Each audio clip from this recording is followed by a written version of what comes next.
गौरीगंज नाम के एक गांव में राजू नाम का एक किसान रहता था। वह अपनी पत्नी सीता के साथ एक छोटी सी झोपड़ी में रहता था। एक बार गांव में धान की रोपाई चल रही थी। सभी लोग सुबह सुबह अपने खेतों की ओर जाने लगे।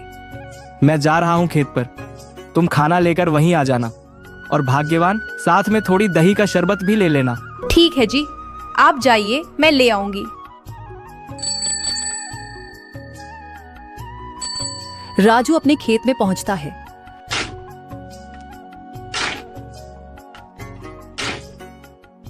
वह काम कर ही रहा होता है कि तभी खेतों में दो आदमी आते हैं। उनमें से एक आदमी छाता लेकर चल रहा था, मुखिया अमरचंद और उनका खास आदमी चंदन।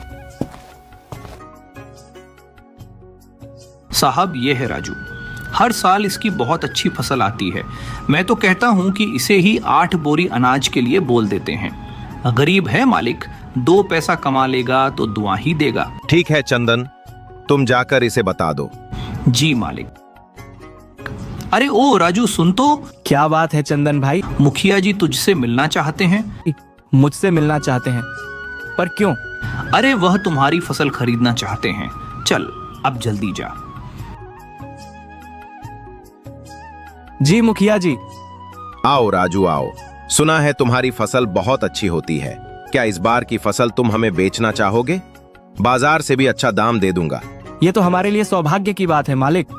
तो फिर ठीक है, जिस दिन तुम्हारी फसल तैयार हो जाएगी हमें खबर भिजवा देना। हम अपने आदमियों को भेज देंगे, वो लोग तुम्हारी फसल काटने में मदद कर देंगे। अरे पैसे भी तुम्हारे घर पर भिजवा देंगे। उसके बाद मुखिया वहां से चला जाता है और राजू फिर से अपने खेत में काम करने लगता है। तभी सीता वहां खाना लेकर आती है।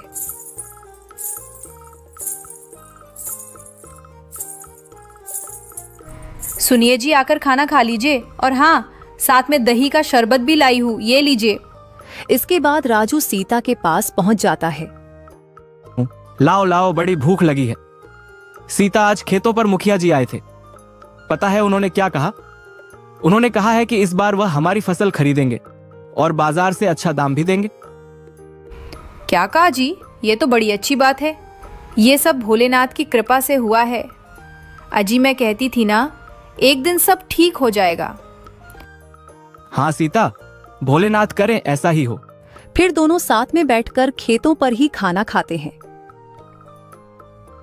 सुबह से दोपहर तक काम करने के बाद राजू घर आता है। राजू घर जाकर सो गया। शाम को जब वह उठा तो बाहर के क्यारी से सब्जियां तोड़े। सीता माँ, सब्जियों को बाजार में बेचकर आता हूँ, ठीक है ना? सुनिए जी, आप समय से घर आ जाइएगा, रात होने से पहले। ठीक है भाग्यवान। बाजार में सब्जियां बेचने के बाद राजू को एक बूढ़ी औरत दिखती है जो मछलियां बेच रही थी। मछली कैसे दे रही हो काकी?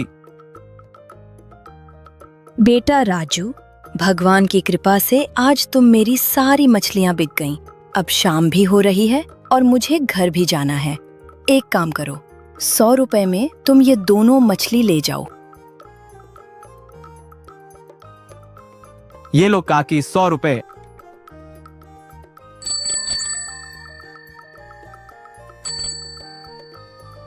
आज सीता से कहूंगा कि मछली बनाए शाम को। घर पहुंचकर राजू बोला, अरे ओ सीता, कहाँ हो? ये लो मछली लाया हूँ, आज शाम को मछली ही बनाना, बहुत मन कर रहा है। हाँ जी, ठीक है, मैं खाना बनाना शुरू करती हूँ, तब तक आप हाथ मुंह धो लीजिए, ठीक है? अरे वाह, तुम्हारा तो कोई जवाब नहीं। क्या मछली बनाई है? आह, मजा आ गया। इस तरह से कई महीने बीत गए और राजू की खेतों में सोने की तरह फसल उगाई। सीता, मैं खेत पर जा रहा हूँ, मुखिया के आदमी पहुंचते ही होंगे।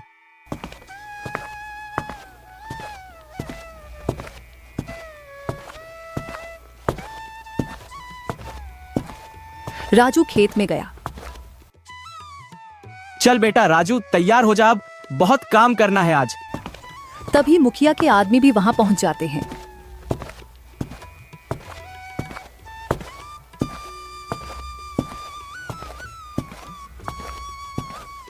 चलो जल्दी जल्दी काम पे लग जाओ सब। मलिक ने कहा है कि सारे फसलों की कटाई करके राजू के घर पहुंचा देना। सबने मिलकर फसल काटी और 8 बोरियां तैयार कर दी। तभी वहां सीता भी आ जाती है। अरे ये क्या, इतनी जल्दी काम भी हो गया?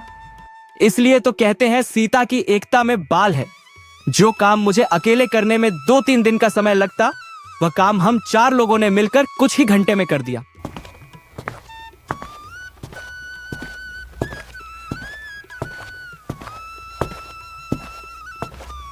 इसके बाद सबने मिलकर बोरियां राजू के घर तक पहुंचा दी।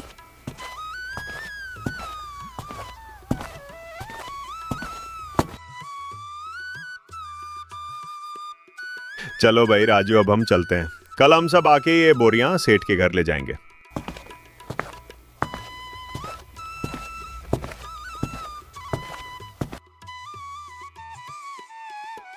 चलो आज का काम तो खत्म हुआ, अब बस कल का इंतजार है। उसने सारी बोरियां एक कमरे में रख दी और सोने चला गया। तभी आधी रात को राजू के घर के बाहर कुछ चोर आते हैं। मेरी बात ध्यान से सुनो, हमें पूरा काम करके ही लौटना है। खाली हाथ लौटे तो सरदार हमें छोड़ेंगे नहीं। वह चोर धीरे धीरे राजू के घर से सारी बोरियां चुरा कर ले गए।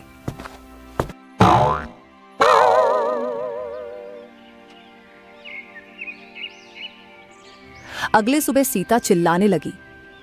सुनिए जी, जल्दी उठिए, जल्दी उठिए, देखिए क्या हो गया। घबराकर राजू की आंख खुली। अरे सीता, क्या हो गया? क्या हुआ भाग्यवान, जो तुम इतना जोर से चिल्ला रही हो? घर में से सारी बोरियां चोरी हो गई है, अनाज की। क्या? ऐसा कैसे हो सकता है? उठकर और खुद ही देख लीजिए। हे भगवान, ऐसा कैसे हो गया? ये क्या हो गया मेरे साथ? हे भोलेनाथ, मैं तो कभी किसी का बुरा नहीं चाहा, फिर यह सब मेरे साथ ही क्यों? चिंतित होकर राजू घर के बाहर बैठ जाता है। तभी वहां मुखिया का खास आदमी चंदन आया। अरे भाई राजू, बोरियां तैयार है ना?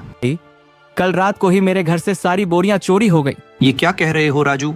कहीं मुखिया जी गुस्सा ना हो जाए। तुम तो उनका गुस्सा जानते ही हो, लेकिन फिर भी उनसे बात तो करनी ही पड़ेगी। चलो अब मेरे साथ।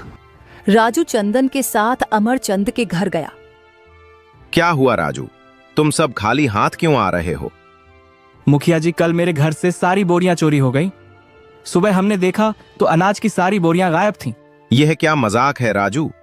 कहीं अच्छे दाम के चक्कर में तुमने किसी और को तो नहीं भेज दी और मुझसे आकर झूठ बोल रहे हो? नहीं नहीं मुखिया जी, एक ही गांव में रहना है, हम सबको भला झूठ बोलकर कितने दिन बच पाऊंगा? ठीक है, लेकिन अगर मुझे पता चला कि तुमने किसी और को बचा है, तब देखना मैं क्या करता हूं तुम्हारे साथ। कुछ दिन तक राजू और सीता बहुत उदास है। सब्जियां बेचकर घर में जो भी पैसे आते, राजू उन्हें बहुत संभाल कर खर्च करता था।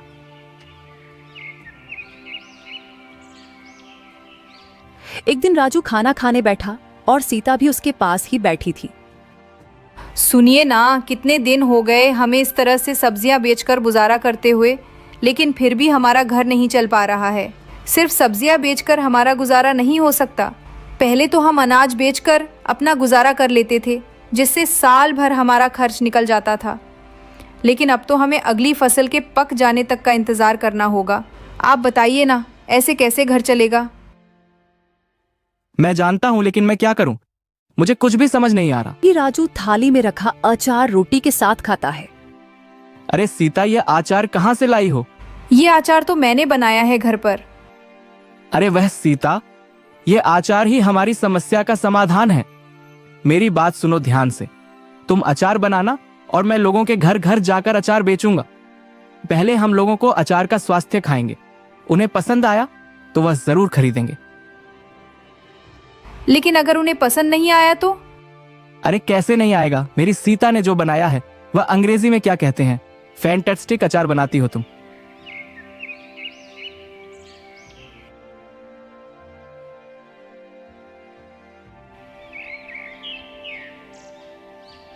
अगले दिन से सीता अचार बनाने लगी और सबको डिब्बों में पैक कर दिया और राजू अचार साइकिल पर रखकर निकल पड़ा।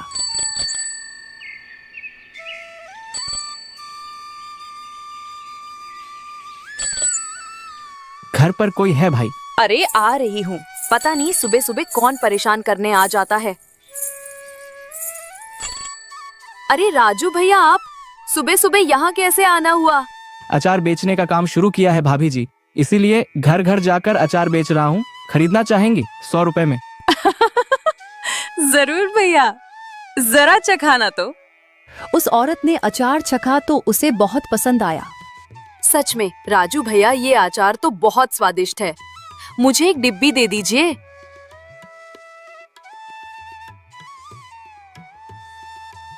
ये लीजिए भैया, आपके 100 रुपए। चलता हूँ भाभी जी।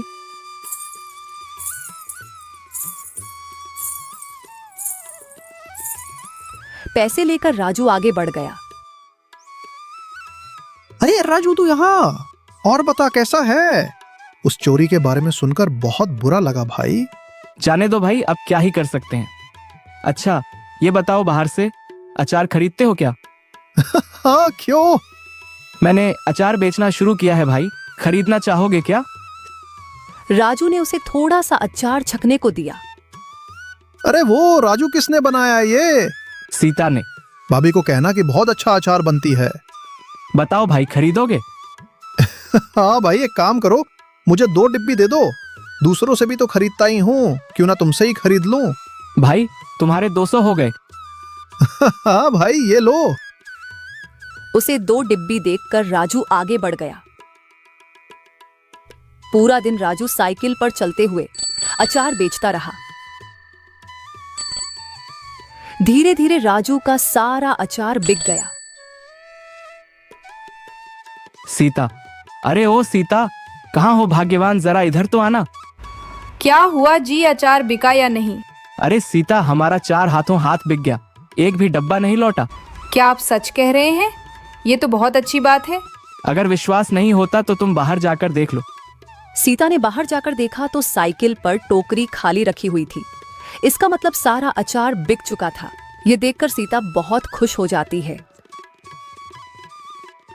अब बस तुम ऐसे ही अचार बनाते रहो और मैं घर घर जाकर बेचता रहूंगा। हाँ जी, आप बिल्कुल ठीक कह रहे हैं। मैं तो कहती हूँ कि आप दूसरे गांव में जाकर भी अचार बेचा कीजिए। आप जितना ज्यादा अचार बेचेंगे उतना ही तो हमारा फायदा होगा ना। अब से मैं और भी ज्यादा अचार बनाकर दे दिया करूंगी और आप दूसरे गांव में भी बेचना। ठीक कहा तुमने, मैं ऐसा ही करूंगा। अब कल से तुम और भी ज्यादा अचार बनाना। हाँ जी, आप 1 हफ्ते रुक जाइए। 1 हफ्ते में बहुत सारा अचार बनाकर तैयार कर दूंगी। उसके बाद आप बेचने जाना, क्योंकि अचार पकाने में भी तो समय लगता है ना। सीता अचार बनाना शुरू कर देती है और राजू बाजार में सब्जियां बेचता है। कुछ दिनों में अचार तैयार हो जाता है और राजू फिर से उन्हें बेचना शुरू कर देता है। अब राजू दूर दूर के गांव में जाकर भी अचार बेचा करता था। अब धीरे धीरे करके सीता का बनाया हुआ अचार हर जगह लोकप्रिय हो जाता है। अब राजू अपनी अचार की दुकान खोल लेता है। अब जिसे भी अचार खरीदना होता वह राजू की ही दुकान पर जाता था।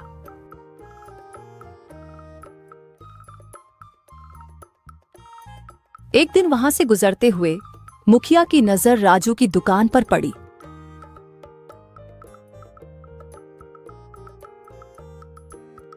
क्या बात है राजू, तूने तो अपनी दुकान खोल ली। जरा अपना अचार तो चखना। मैंने सुना है तुम्हारा अचार लोगों को बहुत पसंद आ रहा है। ये तो सबका प्यार है मुखिया जी। ये लीजिए, आप भी चखिए। अरे वाह राजू, ये तो बहुत बढ़िया अचार है। मेरे घर पर कुछ दिनों बाद भंडारा है, इसलिए कुछ दिनों बाद मेरे घर पर 30 किलो अचार भिजवा देना। मैं अपने आदमियों को तुम्हारे घर भिजवा दूंगा। वो जाकर अचार ले आएंगे और तुम्हारे पैसे भी दे देंगे। जी मुखिया जी। कुछ दिन ऐसे ही बीत जाते हैं। एक रात राजू और सीता मुखिया के आदमियों का इंतजार कर रहे थे। अजी, मुझे तो लगता है कि आज कोई नहीं आने वाला। हमें सो जाना चाहिए। तुम ठीक कहती हो सीता, हमें सो जाना चाहिए। फिर दोनों सो जाते हैं।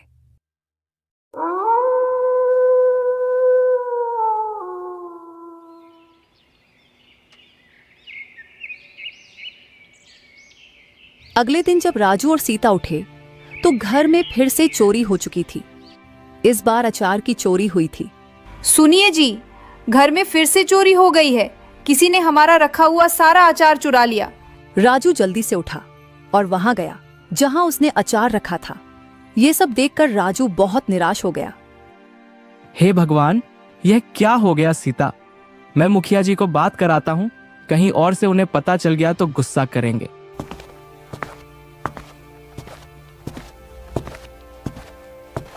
राजू मुखिया के घर गया। मुखिया जी, इस बार फिर से हमने जो आपके लिए अचार तैयार किया था वह चोरी हो गया। क्या ये हमेशा मेरे साथ ही क्यों होता है? मैं जब भी तुमसे कुछ मांगता हूं तो वो तुम्हारे घर से चोरी क्यों हो जाता है? मुझे तो लगता है तुम अपना सामान मुझे बेचना ही नहीं चाहते। ठीक है, मैं आज के बाद कोई भी सामान तुमसे खरीद लूंगा ही नहीं। जाओ। ऐसी बात नहीं है मुखिया जी, आप खुद ही सोचिए ना। मैं भला आपसे दुश्मनी क्यों मोल लूंगा? आप चिंता मत कीजिए, मैं फिर से आपके लिए 30 किलो अचार तैयार करता हूं। ठीक है, मगर इस बार कुछ हुआ तो तुम देख लेना, अच्छा नहीं होगा।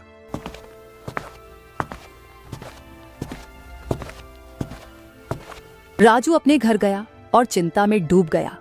इस बार राजू ने ढेर सारे डिब्बों को एक साथ रखा और सोने चला गया। अचानक रात को चिल्लाने की आवाज आई। अरे ये क्या कर दिया? कोई बचाओ हमें! पानी! अरे कोई पानी दो हमें! मेरी आंखें जल रही हैं! राजू ने जाकर देखा जहां उसने अचार की डिबिया रखी थी तो सारे के सारे चोर दर्द से चिल्ला रहे थे। पानी! अरे कोई पानी दो हमें! मेरी आंखें जल रही हैं! अब आया ना मजा? तुम लोगों को तो जैसे आदत ही पड़ गई थी मेरे घर में चोरी करने की। क्या मजा आता है तुम्हें यह सब करने में? जितना दिमाग चोरी में लगते हो उसकी जगह कुछ और कर लेते ना तो अभी इज्जत की जिंदगी जी रहे होते।